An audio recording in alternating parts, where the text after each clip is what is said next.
क्योंकि चीज़ें समझनी है, तो अदरवाइज सिर्फ रटना नहीं है। मैं अभी अभी बोल रहा हूँ कि रटिएगा मत।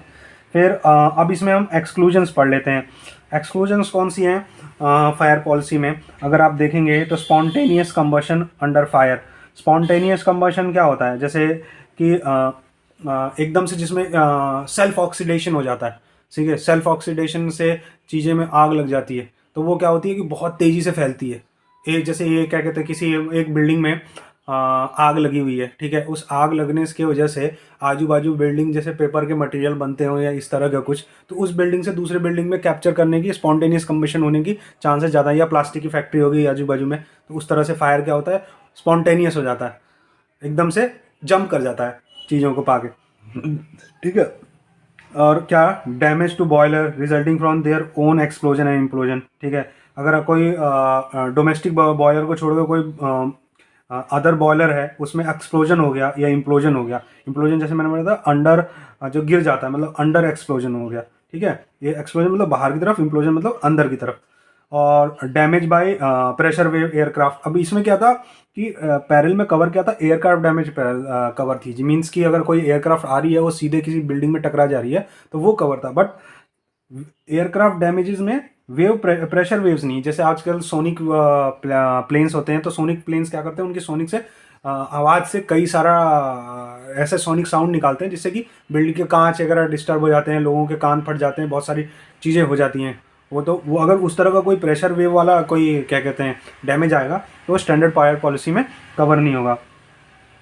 टेररिज्म, टेररिज्म में कौन कौन से? अच्छा, मैंने इसमें ये चीज़ आपको बताई थी कि स्टैंडर्ड पॉलिसी में पैरल्स क्या कवर होते हैं। इसमें एक पैरल है, देखो आप देखोगे नेचुरल कम्युनिटी में लैंडस्लाइड इंक्लूडिंग रॉक स्लाइड भी है, storm, cyclone, typhoon, tempest, hurricane, tornado, flood, inundation है, बट इसमें अर्थक्वेक नहीं है। तो स्टैंडर्ड फायर पॉलिसी में गाइस अर्थक्वेक कवर नहीं होता। ये आपको बहुत ध्यान में रख के ये चीज़ करनी पड़ेगी, क्योंकि इस पर क्वेश्चन आ सकता है, क्योंकि ये आपको कंफ्यूज कर सकता है।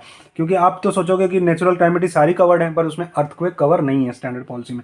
फिर हम क्या करें, अभी हम कहाँ थे, यहाँ पे देखिए, टेररिज्म अंडर राइट स्ट्राइक और मिसलेनियस डैमेज, ठीक है। अगर टेररिज्म अंडर, इसके अंडर अगर कोई टेररिज्म होता है, यानी अगर वो फाउंड हो जाता है कि राइट स्ट्राइक या मेलिशियस डैमेज जो है वो टेररिज्म के अंडर है, ठीक है, तो ये चीज़ें उसमें कवर नहीं होंगी, ठीक है। Coastal river erosion under substance, subsidence का मतलब होता है उस जैसे, ठीक है। तो कोस्टल एंड रिवर इरोजन क्या होता है कि जैसे क्या होता है कि जब रिवर आगे बढ़ रही होती है स्पीड में, उसका पानी फ्लो कर रहा होता है, तो वो पीढ़ी बाई पीढ़ी क्या करती है या फिर टाइम टू टाइम क्या करती है, वो किनारों को आपस में साइड से काटती चली जाती है। तो धीरे धीरे आप देखोगे कि बहुत सारे, आपने देखे होंगे कि अगर कोई नदी आपने 10 साल बाद देखी हो तो थोड़ी चौड़ी दिखती है पहले से, क्योंकि क्या होता है कि वो बैंक्स को, दोनों साइड के बैंक्स को काटती चली जाती है। अगर ऐसे में अगर कोई डैमेज हो गया है और वो बैंक को काट रही है, उतना इतना काट दिया कि कोई अगर उससे कोई बिल्डिंग का कोलैप्स, अगर जैसे अगर वो काटती है, क्योंकि वो नीचे से भी काटती है, उसके बेड को भी काटती है, उसके बैंक को भी काटती है रिवर के, तो रिवर के बेड या बैंक को काटने से अगर कोई ज़मीन में धंसाव हो जाता है और क्या कहते हैं बिल्डिंग उससे कोलैप्स हो जाती है, या कोई डैमेज इस तरह का हो जाता है, तो वो भी उसके एक्सक्लूजन में आता है। और जैसे मैंने कहा था बुश फायर में अगर फॉरेस्ट फायर होगा तो वो इसमें कवर नहीं होगा। फिर इम्पैक्ट डैमेज बाय रेल, अरे sorry, impact damage by rail road vehicle owned by insured और occupier of premises of their employees, ठीक है। अब यहाँ पे हमने पढ़ा था कि रेल रोड अगर एनिमल से कोई डैमेजेस होते हैं तो वो कवर होते हैं, बट एक्सक्लूजन में क्या कह रहा है कि ये कब कवर नहीं होंगे, रेल रोड और क्या कहते हैं कब कवर नहीं होंगे, जबकि या तो वो जो व्हीकल है वो इंश्योर्ड के परमिसेस में अपना खुद का व्हीकल होगा या उसके एम्प्लॉय का कोई व्हीकल होगा या उससे कोई रिलेटेड चीज़ होगी, अगर वो डैमेज करेगी तब ये चीज़ कवर नहीं होगी। अब इसमें कुछ जनरल एक्सक्लूजन्स भी हैं। जनरल एक्सक्लूजन मतलब act of God. Act of God में क्या कह रहा है कि एक्ट ऑफ गॉड में जैसे आपका स्ट्रॉम, साइक्लोन, टाइफून, टेम्पसेट, ये हरिकेन, ये सारी चीज़ें हो गई, या लैंडस्लाइड, रॉक स्लाइड हो गया, अगर इस तरह का कोई पैरल ट्रिगर करता है at the time of loss, तो उसमें मिनिमम क्या होगा, जो क्या कहते हैं डिडक्टेबल। डिडक्टेबल क्या होता है कि आपको इंश्योरेंस के टाइम जब आप क्लेम लेने जाते हो तो एक डिडक्टेबल अमाउंट फिक्स रहता है उसमें, कि अगर आपका क्लेम अमाउंट कितना भी बनेगा तो उतने उतना पर्टिकुलर अमाउंट का डिडक्टेबल कटेगा ही कटेगा।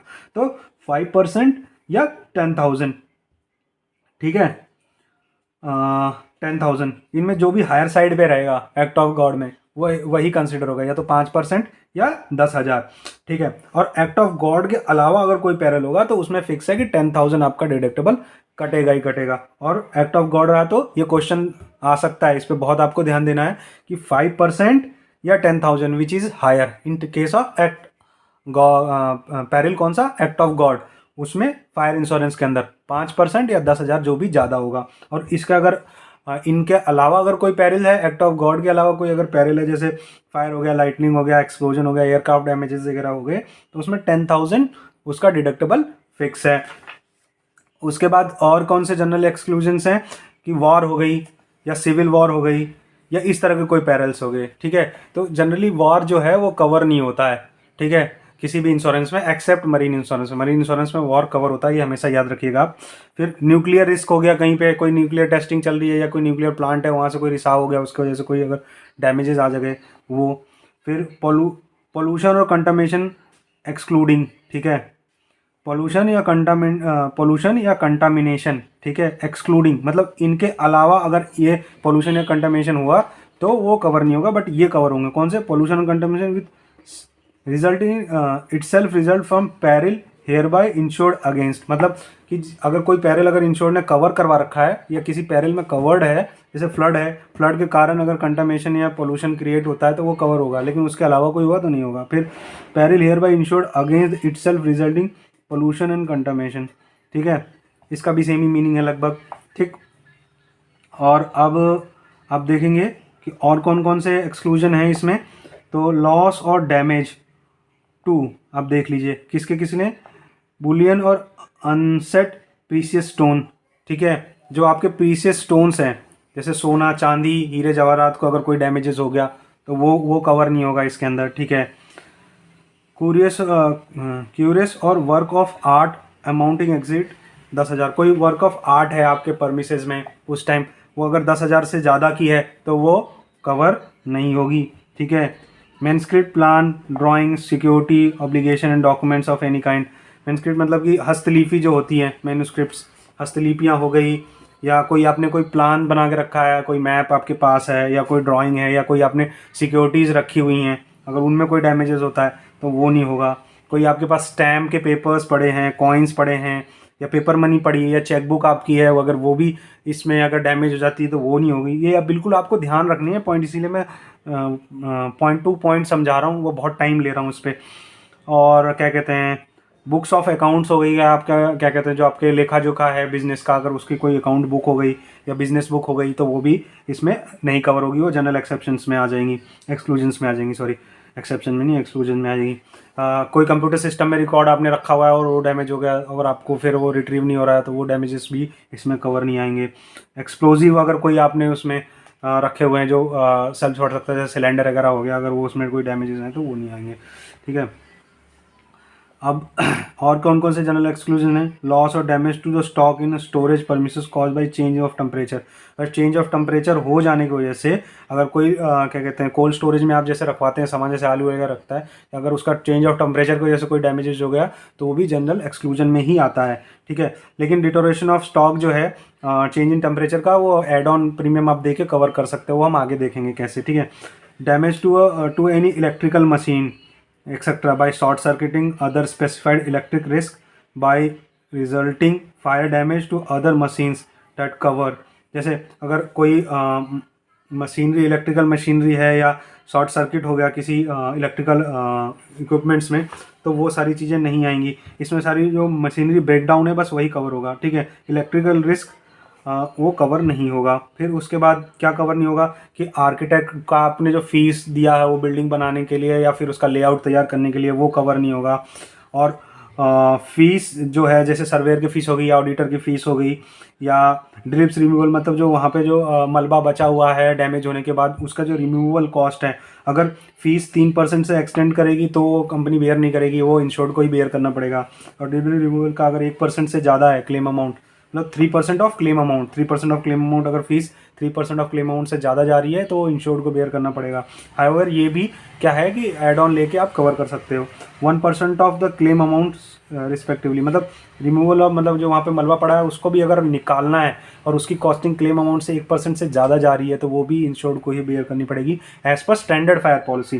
फिर कॉन्सिक्वेशनल लॉसेज हो गए। कॉन्सिक्वेशनल लॉसेज क्या मतलब कि उसके डैमेज की वजह से आपको कोई कॉन्सिक्वेंसेज आ गए, ठीक है, वो हो गए। अगर वो डैमेज आ गए, जैसे कि आपकी कोई मशीनरी ब्रेकडाउन हो गई, मशीनरी ब्रेकडाउन की वजह से आपको कोई ऑर्डर मिला था कि आपको 1000 पीस बना के देने हैं कल तक, बट आप दे के नहीं आ रहे, तो वो मशीन ख़राब होने की वजह से आपका प्रोडक्शन रुक गया, आप नहीं कर पा रहे, तो जो आपका जो बिज़नेस है जिसको आपने लिया है उससे कॉन्ट्रैक्ट लिया होगा ना, तो आपका वो कॉन्ट्रैक्ट जा सकता है उसके वजह से कि आपने नहीं बना के दिया टाइमली, तो हो सकता है वो आपको पेनल्टी कर दे कि आपने टाइमली हमसे कॉन्ट्रैक्ट साइन किया पर इस गिवन टाइम लिमिट में ये काम करके नहीं दिया क्योंकि आपका मशीनरी ब्रेकडाउन हो गया था, तो वो सारे लॉसेस आपके कवर नहीं होंगे क्योंकि ये जनरल एक्सक्लूजन्स में आते हैं।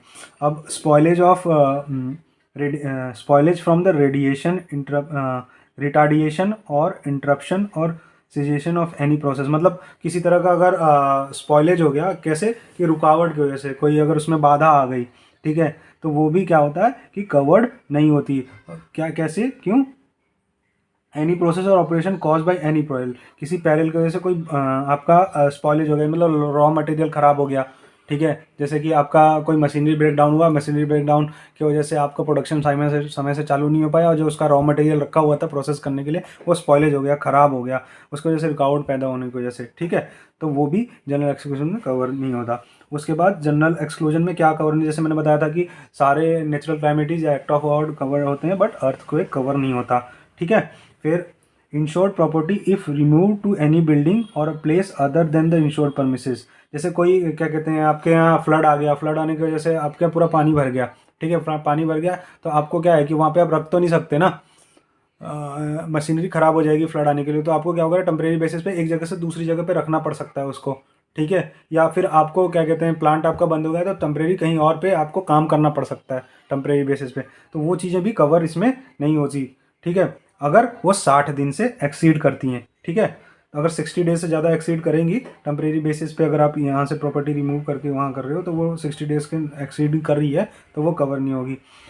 Theft during after the occurrence of any peril, अब जैसे वो क्या होता है कि इंश्योर्ड को क्या होता है कि अपनी प्रॉपर्टी सेफगार्ड करनी पड़ती है, कोई भी एक्सीडेंट या फिर कोई भी अगर पेरिल ट्रिगर करता है उसके बाद, अगर कोई चोरी वोरी हो गई यार, आपने ऐसे छोड़ दिया कि यार अब तो डैमेज ही हो गया, तो अगर वो सारी चीज़ें हो जाती हैं तो आप वहाँ पे वो जनरल एक्सक्लूजन में आ जाती है, मतलब आपको कवर नहीं होंगी।